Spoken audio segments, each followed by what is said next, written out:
pagkain at pag-inom ng junk food at soft drinks para sa tanghalian ay isang unhealthy diet. Ang pagme-meditate ay isang good and healthy lifestyle sa ating katawan. Nagbibigay ito ng magandang paghinga at pagdaloy ng ating mga dugo sa katawan. Pag-exercise sa umaga ay nagbibigay ng magandang dulot sa ating katawan at sa ating buto. Magandang habit ito lalo na kapag nakasanayan natin. Pagdirigarilyo at pag-inom ng alak sa umaga ay isang hindi magandang gawain. Nagdudulot ng alak ng pagnipis ng ating mga bituka dahil sa liquor ito. At sigarilyo naman ay pagdulot ng pagkasira sa ating mga baga.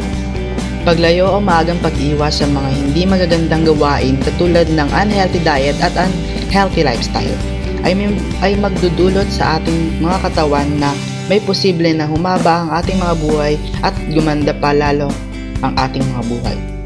Gawing habit ang magandang healthy diets sa ating mga katawan at magandang lifestyle para sa ating pamumuhay. Kaya ngayon, tayo ay magsimulang gumalaw at gawin ng mga healthy habits at iwasan ng masasamang gawain upang maging maayos ang ating kalagayan at ang ating katawan.